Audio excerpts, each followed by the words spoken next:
London, wrestling fans. I'm your host, Ben Allison, and you are watching Wrestling Republic's daily broadcast on a day where Cody Rhodes' road to WrestleMania faces a roadblock as he takes on Ludwig Kaiser on SmackDown. Dominic Mysterio is going to confront his family over not getting him a good enough car. And Josh Alexander's historic Impact Championship reign has come to a heartbreaking end as he has had to vacate the Impact World Heavyweight Championship. Now we're going to be getting into all of this and more on today's episode of the show. But joining me today, and you probably just saw them a second ago, we have Clark Taylor and Anthony Ricciardi. It's been this lineup 3 days in a row, guys, I think. How are you guys? I'm doing well. Yeah, I mean, we're on a roll here with this. We went 90 last night, so right? Yeah, you killed it. I got to give a monster shout out, by the way. It's my little sister Katie's birthday, so happy birthday, Katie. I love you, Katie, and I hope you're having a blast with Casey and Gino on their co-bachelor and bachelorette party, which I'm not sure how that's being navigated, but Palm Springs sounds like a good time. Sounds like a good time. Certainly. I mean, I'm going to be honest, I've never heard that before, doing them both together. No, I know it's a wild move, but I actually think it's kind of clever because you got both groups together at the same time. It's kind of cool. Oh, true. I didn't really think of it that way. It's actually kind of genius. Yeah, true.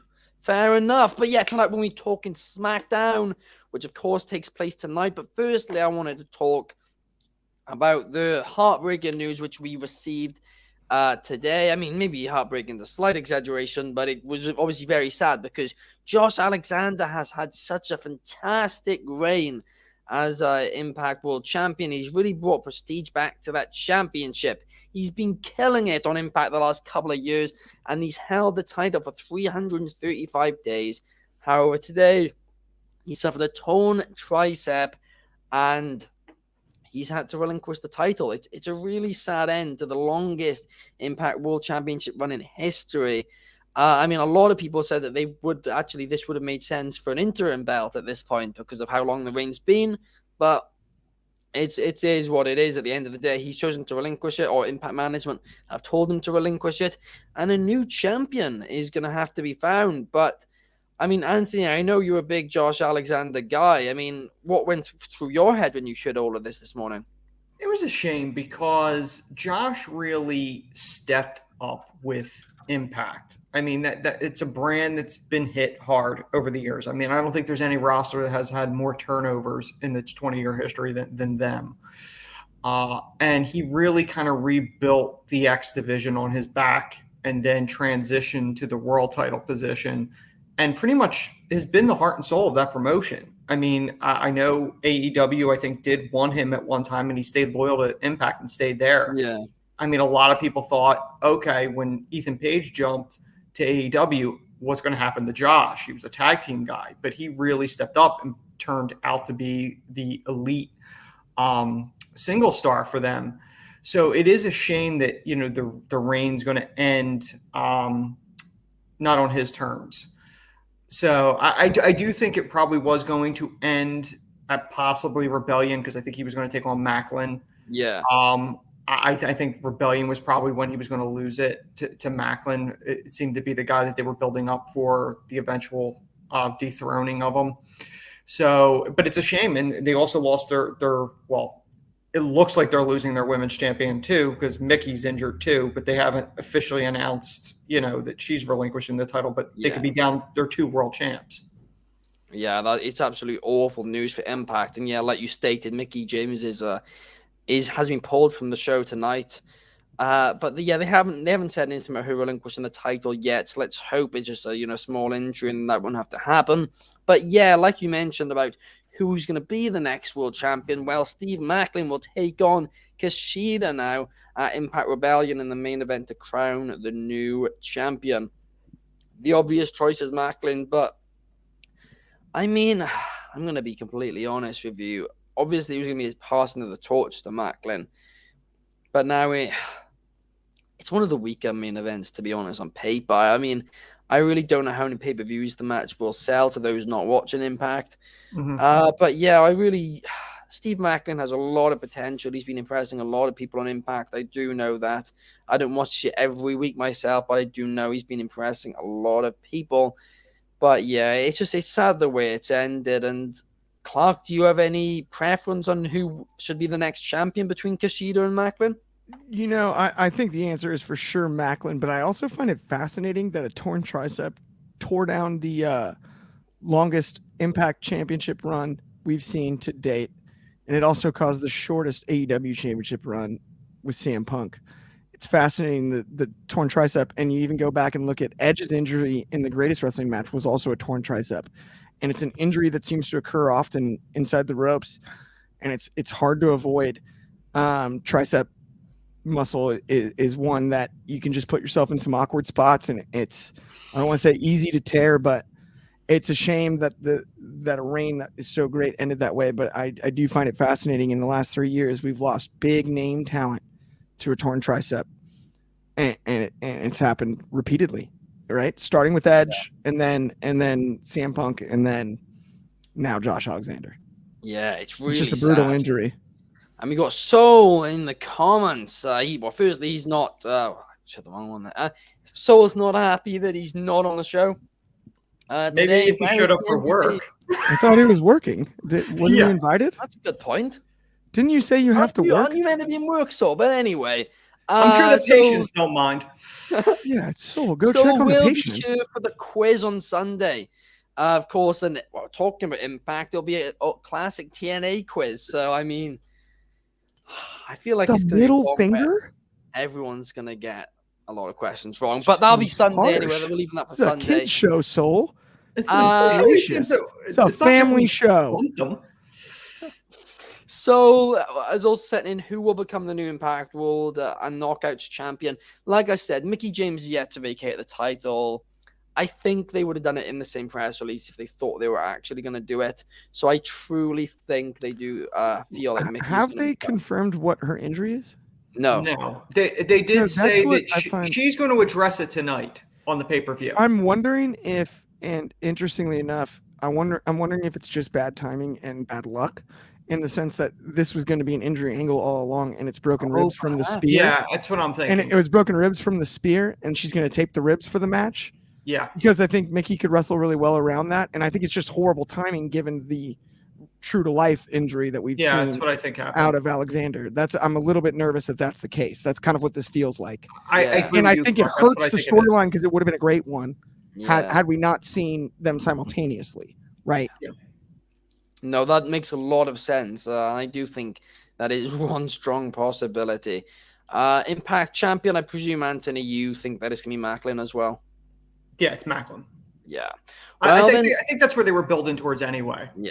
No, it did seem to be. But anyway, let's move on now to Friday night SmackDown. Of course, tonight on USA.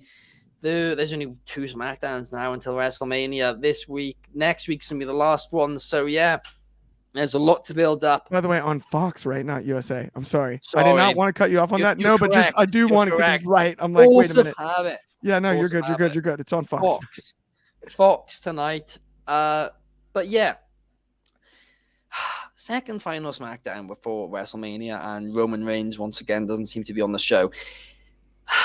I don't want to get into a rant too much about this, but I did a couple weeks ago, if you haven't seen that. Not even a couple weeks ago, this past Monday when he appeared on Raw, I said the fact that he didn't shop for the 2 weeks prior in WrestleMania season, unless there's something going on in his personal life that we don't know about, it's just something which doesn't quite sit right with me, to be honest with you, in Mania season. But it's whatever. The match of Cody, it's so predictable at this point. Cody, it looks like he's just running the storyline, and I feel like in part that's because Reigns isn't there, but we're going to get into that a bit later on in the show. But let's firstly talk about the match which a lot of people are excited for. In fact, quite a few people are saying it's the match which they're most excited for at this year's WrestleMania, and that is Drew McIntyre versus Sheamus versus Gunther for the Intercontinental Championship, and they're going to be doing the contract signing tonight on SmackDown. Now, I mean, presumably this is to increase the tension between Sheamus and McIntyre as well. But yeah, I mean, I'm just so excited for this match. But What are your thoughts going into this segment tonight, Clark? I'm not totally sure. I mean, I'm excited about the match itself, right? But I don't know if this one even needed a contract signing. I mean, some kind of a promo segment where just you get everyone involved, staring each other down is good enough for me. I'm not really sure, given the predictability of the violence I'm sure we'll see at the end of the contract signing, that was necessary for this one. Will it be nice on the road to WrestleMania? Of course. I mean, this is one of the matches on the card I'm most excited about. So let's get the contract signed and let's get it going, right? I mean, that's kind of where I'm at. Yeah. And we got Soul in the comments saying that he will buy an Intercontinental Championship if Sheamus or Drew McIntyre win, and he'll even buy their side plates. That's a guarantee. My favorite is when Soul pivots from MVP Soul to Belt Collector Soul. It's like there's two different versions. I love it when he just full pivots. He's like, wait a minute, now I gotta buy a new belt. Oh gosh, we got Grace Goodwin in the chat as well. Monster shout out to Grace in there. And yeah, Anthony, what are your thoughts heading into this segment tonight then? I mean, it's a bit random, I guess, to a contract signing for this feud, but hopefully, like I said, it'll increase the tensions between the three and just get us more hype for what is going to be a banger after banger after banger of a wrestling match. Honestly, contract signings in wrestling I find to be the most ridiculous thing because it implies that every match doesn't have a contract to it. And they do it when they want to. They book matches without people signing contracts all the time. But I mean, what these segments are going to be. It's going to be they're going to go back and forth verbally. The table's going to get flipped. Chairs are going to be thrown. For me, I don't really think this really needed it, but I wouldn't have minded a segment where they're being interviewed, and that's when they come to the blows, as opposed to a standard let's sign the contract and flip a table type deal. Yeah, no, I think that's certainly an interesting take and perspective, which we could see tonight. We've got Soul in the comments again saying, Anthony knows the multiple faces of Soul. Who knows which one will emerge during Mania weekend? Well, I there'll hope be a new one with no hair. Wait, didn't I come up with the faces of Soul? No, that was a private one prior to don't worry about it. Okay. I'm hoping it's Hollywood Soul, considering we'll be in Hollywood. But, we're getting Hollywood Soul. No. But this Soul won't have hair, so it has to be a new Soul. Also, I'm gonna military press Soul into the pool one time, no doubt. And I'm filming it. Absolutely, we got to get that on film. That absolute is content. Royal Rumble elimination, full Ultimate Warrior. I think I can get him over my head. I really believe it. Oh my gosh, I cannot wait to see that. Right, I absolutely cannot. But we've also got, and this is, I addressed it the other day on the podcast. I'm gonna very quickly address it again. Because it's a slightly different question from Soul, but Soul is asking, he's wondering, what's going to happen with Bobby Lashley at Mania. Perhaps he could have a match with LA Knight. I mean, that's strongly, an option they could go down. LA Knight doesn't really have any opponent right now, and he's certainly somebody who could easily be thrown in there. However, before we specifically address that, I'm going to quickly go back to what we were talking about the other day. As once again today, once again yesterday, and once again the day before, all of which was after I spoke about it last, people have been speculating, dirt sheets, have been speculating, doing exclusive articles, speculating what the health issue is that Bray Wyatt's going through. Come on, it's being kept private. I said about it the other day. It's clearly being kept private. They clearly don't want us to know, so stop leaking it. And shame on you if you're a journalist who's putting it out there. It's got nothing to do with you. Okay, it's been very clear that they want to keep it private, and people are trying to get clicks off and doing exclusive, blah, blah, blah. It's just ridiculous, and it really is starting to annoy me on that one. But back to the original question from Soul. What could they do with Bobby Lashley? I mean, Anthony, do you have any ideas? I mean, that's the thing. I mean, you could do an impromptu match where he goes out there and he goes anybody in the back. I think the way you could do it, if you're going to bring somebody new in, whether it's a new talent or bring a talent up from NXT or just bring in, somebody from the outside coming into the company, maybe instead of making them make their debut on the Raw after, maybe they make their debut at Mania and face Lashley.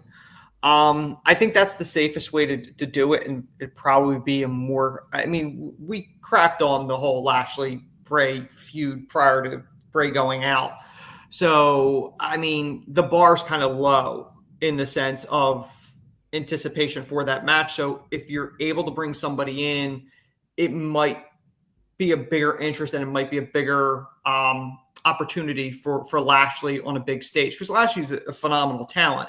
So I think the Bray feud probably would have buried him just based on, I don't really think it would have worked style-wise and storytelling-wise, but depending upon who you put in the ring with Bray, or Bobby rather, might be better for him than the Bray match might have been. Yeah, I mean, a very, very good point there. And I mean, there's obviously Jay White is currently a free agent. A lot of people are speculating. I mean, Carmona's out there. I think it was. That's another good one. I think it was Clark who originally said it first. I'm pretty sure Raw after WrestleMania. I'm pretty sure it was you, Clark. Yeah. Who gave that shout. Yeah, months ago. Raw after Mania. That was actually in January now. Wow.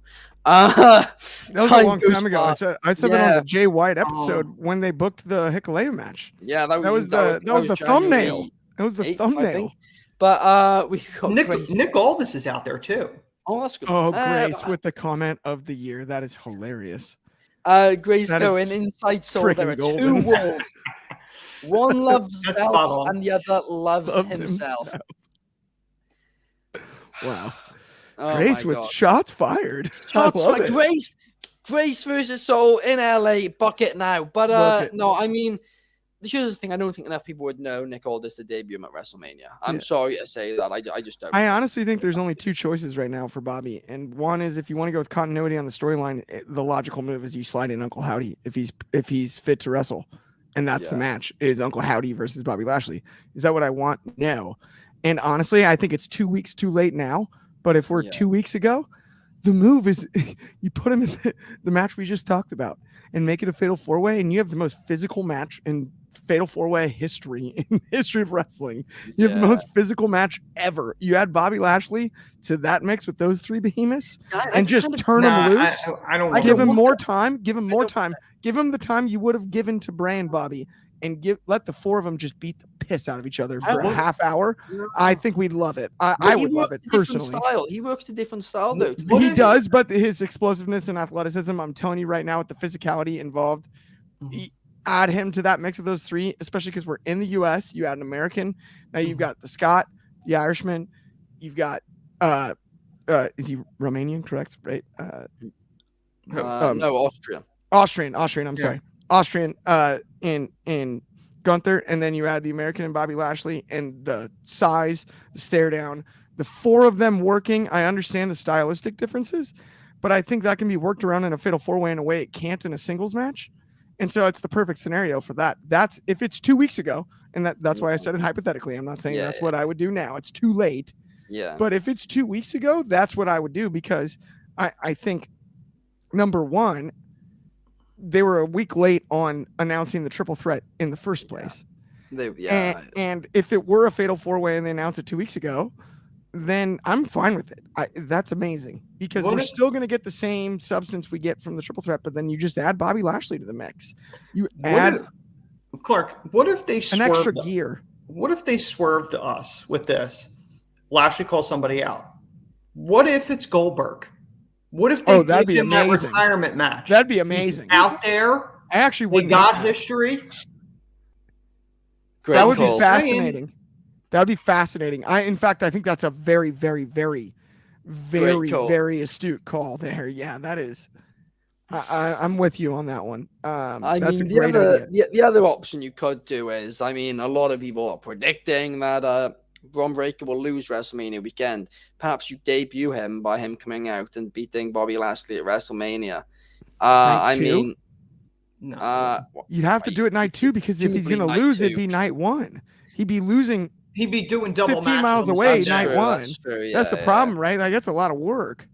Well, a lot of the NXT talent will be there night one anyway. But yeah, they'll get them there in time. But it's just the thing of they'd have to work twice in one day. With traffic, I bet they're late. I honestly think when Breaker comes in, he's going for Theory. He's going for the U.S. title. That's what I think. I think he's going to go for the U.S. title. That Raw. Theory's probably going to come out the night after Mania, bragging that he beat Cena, saying he'll do an open challenge, and Breaker comes out and takes him out. That's my initial thought. This is totally random, and I don't know why, but I've always thought like it'd be really cool if they actually like for some reason teamed Breaker with Brock, because Brock's never really had a tag team run ever out of the gates, and then that's like his first big singles rivalry, right? They get a tag team title on Brock for I think the first time ever. It would be he's never held right, and like so you can put that on his resume, but then like they turn on each other. And that's kind of like those are his first two. I don't know why, but I've thought of that for a long time. Just because I think the image of him and Brock as a tag team would be kind of sick, just because it's so scary. Like, what do you do? Like, oh, that would be a hell it would of just a be sight. freakish. Like, I don't know. I mean, I'm gonna be honest. I just don't know what you do with Brock with the combined titles. I think that's part of it too. I can see the theory idea happening that you suggested, Anthony. Right? I actually think that's very, very possible. But I'd rather it be somebody like Lashley or even Brock, something like that. I'd rather him come onto the main roster with a big feud to really put him over. He's going to be one of the next big guys of the company, right? Mm-hmm. So I think they need to put him over in a major way, even if he loses, just so he gets as many eyeballs on him as possible for the early, his debut and his early feud, similar to what they did with AJ Styles when he debuted. And Saul's asking you, will we see any surprise NXT call-ups at Mania or Raw after Mania? Also, Grace, you're goddamn right, he says. I love it. But, yeah, I mean, I personally think it's going to be Braun Breaker. Anybody else? Any other NXT call-ups you guys are predicting? Not right now. I don't know about the NXT. I don't know about the NXT. Pretty deadly. I would add pretty deadly. Yeah, pretty deadly for sure. You're Bring back Mandy. Bring back Mandy. They could. All three. Could you imagine? That'd be the coolest. I'll pop so hard. I would on Monday. I'll be honest. If it's Mandy, Gigi, and dude. I would not be shocked about Mandy coming back. Oh, I think it's a matter of when, not if. And they debut on the back. Raw after Mania. Oh. That's how you blow the roof off there. But I mean, I'm gonna be honest. Gigi and JC are trying to like kill each other at the minute. Yeah, it's bad timing. I don't see that. It's not good timing. It's not good. Yeah, timing. I mean, I'm gonna be honest. Yeah, I don't. Just let me fantasy book while I'm on it, though. But I mean, let's go to the next one now, and let's talk about the Mysterio family drama. Keeping up with the Mysterios, as Rey Mysterio will take on LA Knight tonight in what will be yet another L. Well, he'll put the L in LA Knight once again. LA Knight's taking L after L after L here, but he's looking good in the process somehow. I mean, it just goes to show how great he is, to be fair. LA Knight, that even in Lost, he looks good. But yeah, anyway, Rey Mysterio will presumably be LA Knight, and then Dominic Mysterio will confront the Mysterio family. So yeah, I mean, obviously they're waiting, They're waiting right until the last minute to announce this match. But who knows what will happen today when Dominic confronts the Mysterio family? Will this be what pushes Rey over the edge and leads him to accept the match? I don't know. What are your thoughts, Clark? Oh, I think there's almost no doubt, actually, it's going the other way. I think Dominic is going to screw Rey, and LA Knight's going to pick up the win. I think Dominic will cause a not clean finish, and I think Rey loses this one, and then the confrontation is going to cause him to boil over. But I think him going out of his way to cause the loss is going to be the reason that Rey's finally like, okay, stop it. Like, I'm done with this. And that's finally what boils him over. I think that's tonight. And it has to be tonight, I kind of think. Yeah. It's just, I'm pretty sure maybe it could lead from that screw job into the Mysterio segment. That's what I think. It is, I think, a separate segment. I think they are getting in the entire Mysterio family for that segment with Dominic. So I don't know. I mean, to be honest, you could well be right. And LA Knight does need kind of a dub. So I would not be against that. But what are your thoughts, Anthony? I mean, the weird part with this story is, it very much is the Undertaker Kane from WrestleMania 14. I won't fight my brother. It's ripped right from that. It is the longest running story that has not had the WrestleMania match confirmed, even though we pretty much all knew that this is where it was going. I do think what's going to happen is what's going to come out of the family segment. That's what's going to drive Ray over the edge. Whether Dominic or Rhea, if they stick Rhea in there, I assume they would, but I don't know for certain. I think they're going to cross the line with Dominic's mother, and that's what's going to put Ray over the edge and went, F it, or maybe she turns around and goes, you know what, kick his ass. Like Angie's been horrible in the segments that they've had at the house. Like it's very unrealistic, and I know Clark and I have had this conversation when they did it, where it's like it's very unrealistic. Because I could pretty much tell you, and although I'm not Latino, I pretty much from an Italian family background, I feel confident in saying that if your kid shows up at your house and causes problems at your Thanksgiving or Christmas, your mother is not going to be okay with it. She's going to snap. So Angie's stuff has not exactly been spectacular with it. But I do think it's going to boil over tonight. I don't know how good actress she's going to be tonight with it, but I have a feeling it's going to come out of that, and the match is going to probably get made tonight. It's disappointing, and I know Vicky had made a statement about this, that, Vicky Guerrero, that she wished, she was able to be involved with it. Obviously, she can't right now because technically she's still under AEW contract. She would be the ideal one to be in this. But I do kind of find it funny, and Ben, and I know I had this conversation with you months ago before Dom turned heel. I wrote a piece that said Dom should embrace his inner Guerrero and feud with Ray. And this is all kind of essentially playing out. He's essentially a Guerrero without the Guerrero name. So it is kind of funny how this played out. No, it absolutely is. I mean, we got Soul in the comments here saying, what do you think the chances are of Ray unmasking Mania or the Hall of Fame? Go back and watch the Filthy Animals in WCW if you want to see Ray unmasked. It already happened, and he'll never do it again. No, he will do it again. He said he will do it. It's when he gives the mask to Dominic. I'm sure when he gives the mask to Dominic, he will. But what I'm saying is, like, he's never going to do it like. No, not separately from his retirement. Yeah. If his retirement match is Mania, then he's going to take the mask off and give it to Dom. If that's his retirement match, whatever his retirement match is, that's when he takes it off.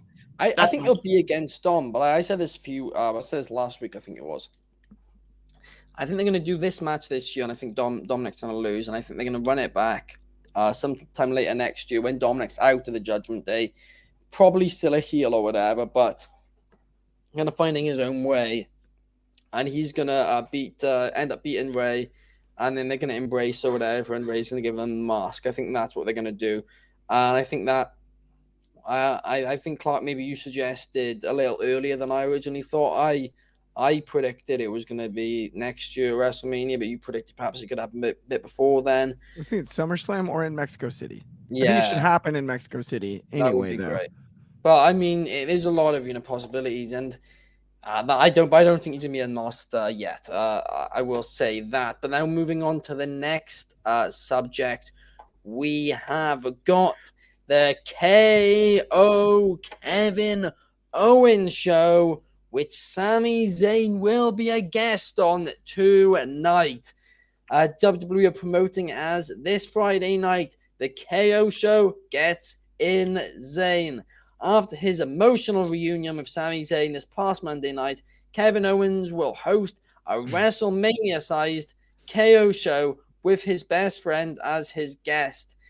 With a clash against the undisputed WWE Tag Team Champions, the Usos, coming up at WrestleMania, these two will need to make sure they're on the same page. I'm sure this segment will be great. I'm sure the Usos will be involved in some way, shape, or form. Perhaps Solo Sikoa too. I mean, they're basically all carrying the Reigns-Cody storyline at this point too. because for whatever reason, Reigns just isn't showing up. But Anthony, any predictions for this segment? I think it's going to be entertaining. I mean, anytime KO and Sammy are together, whether they're friends or rivals in the ring, it's always quality stuff. So I do think it's going to be entertaining. The Usos are definitely going to come out. It's going to end up in a brawl. I don't know if it's going to close SmackDown, because I don't know if they would close SmackDown with this. I assume if they don't, if the Cody Ludwig match doesn't close the show, I think this would be it. I think it's obviously the hottest storyline, the Bloodline, so it would make sense one of those two was probably going to close the show. So that would be my thought. I think it's going to end up in a brawl. I don't know how long of a segment this is going to be, but I think it will at least be entertaining. Yeah, I've got to agree with you there. I mean, it is. We talk about this almost every week, but it needs to main event this feud. It needs to main event night one. I'm absolutely certain on it. What are your thoughts, Clark? I mean, honestly, if this segment doesn't entertain to start and then advance the feud further than that, I'll be both baffled and devastated. I don't think there's anything more can't miss than this segment. It's Sami Zayn and Kevin Owens, and actually, they finally did one thing on time this Mania season with this one. And last week was soon enough because we got 2 weeks left and this is the start. And let's actually keep that momentum rolling. And let's see a united front between Sami and Kevin. Let's see some hilarity. Let's see some of that comedic timing that we know that the two of them possess. And then from there, set up the big match. And to your point, Ben, and I think Anthony, you've said it too, main event night one makes a heck of a lot of sense, and it'd be cool to see. No doubt.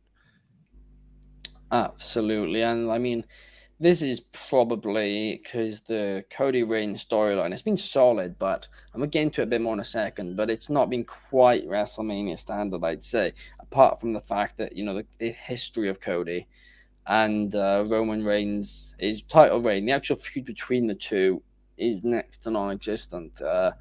But I mean, this certainly, outside of perhaps Rey and Dominic, and even still, I'd say this has got more storyline than that, is the biggest storyline head going into WrestleMania. So I really think that it needs to be the main event of night one. I think it deserves to be the main event of night one. And yeah, I think at the minute, it's one of the matches which is really selling WrestleMania for WWE, considering the Tribal Chief isn't there much. But talking about the Tribal Chief and more specifically his opponent at WrestleMania this year, Cody Rhodes. He will be taking on Ludwig Kaiser tonight on SmackDown. Imperium's Ludwig Kaiser. It's a bit of a confusing one. Why? I mean, obviously there was a little thing between him and Imperium, Cody and Imperium, but it just seems a little bit random 2 weeks before Mania, to be honest. I would have preferred it to be a segment with Cody and Roman. I will stop going on now about Roman not being there.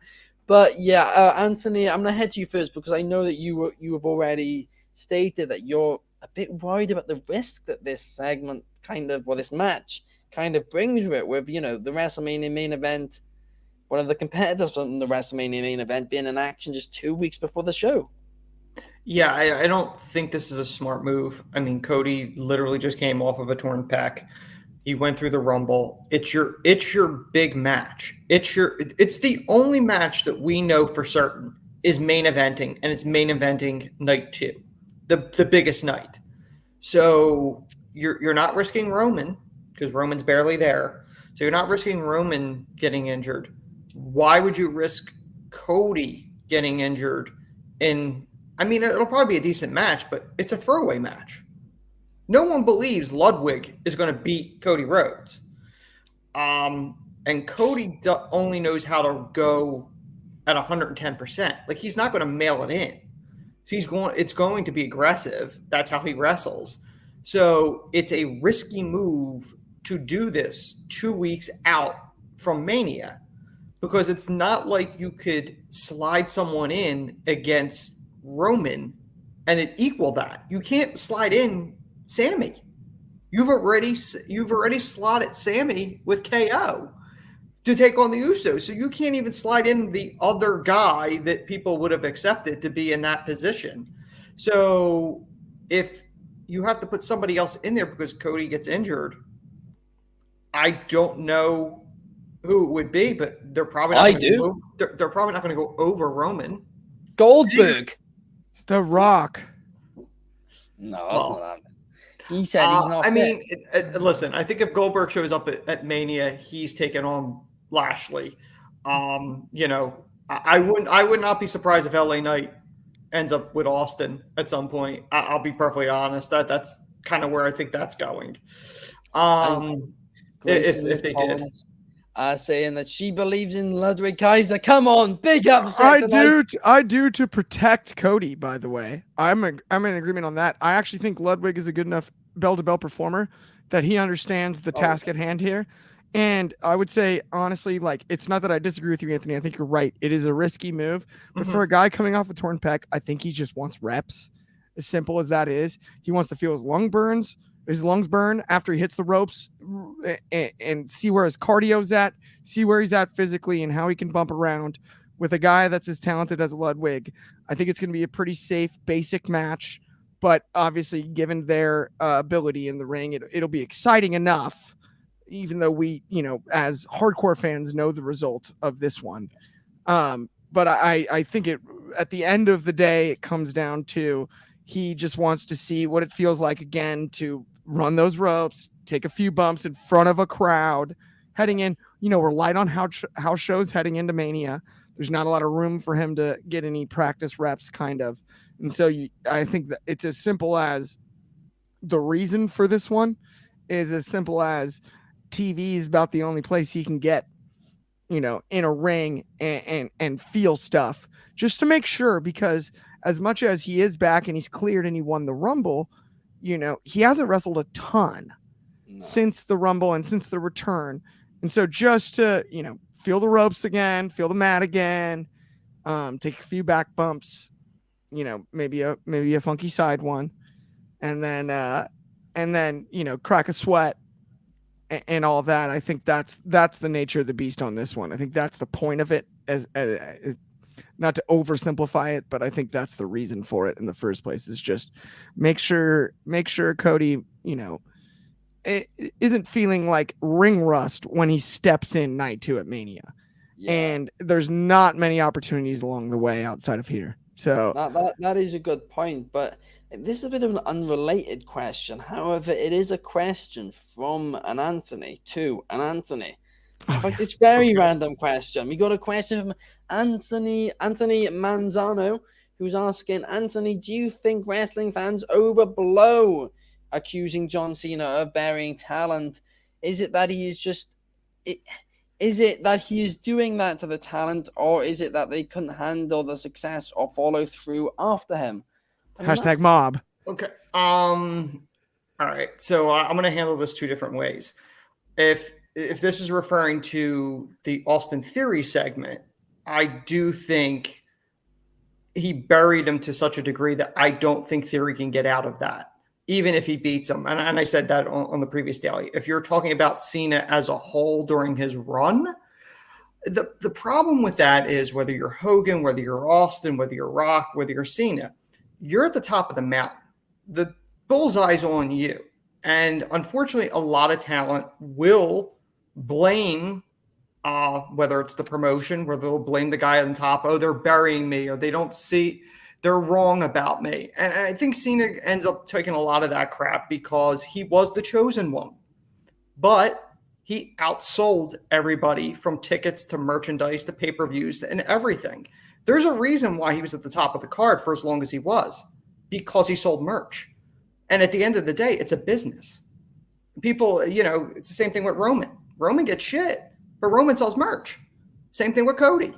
Everyone gets blamed for that. I mean, obviously, I'm not backstage, so I don't know if Cena buried people. I know there's accusations of that. There's always politics in these things. Hogan did it. I'm sure Austin did it. They've all done it. Austin didn't want to work with Jeff Jarrett because he didn't think he was he was good enough to be a main event guy. I mean, there's guys that feel that way, and I wouldn't be surprised if Cena got approached and went, "Hey, what do you think about working with this guy?" And Cena probably looked at it and went, "I don't think he's good enough." I mean, it's entirely possible. I mean, I don't know, but I think Cena gets a lot of crap when at the end of the day, he was just doing his job and he was selling merch and he was making the company money. So, I mean, that's the thing. When you're in that top position, all eyes are on you. The success and failure of the company is on you. You're the champ. You're the flagship of the company. So there's a reason why he's a 16-time champion, because he's very successful at what he does.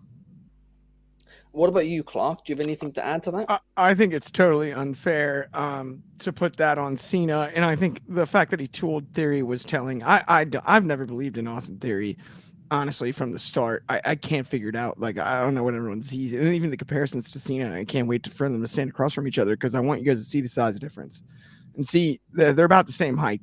But John Cena in a t-shirt versus John Cena in his jorts standing across from Austin Theory doesn't look like a guy who Austin Theory could kick his ass. And it doesn't feel like a guy who Austin Theory could kick his ass. And so John Cena burying a talent that I don't know if should be there in the first place, I don't think that's his fault in the least. I mean,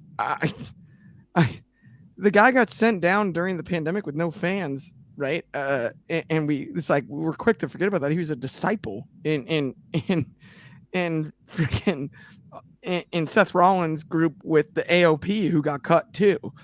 Like, I don't get it. To me, he's a decent looking kid in generic trunks with no charisma. I do not understand Austin Theory at all, and not in the least.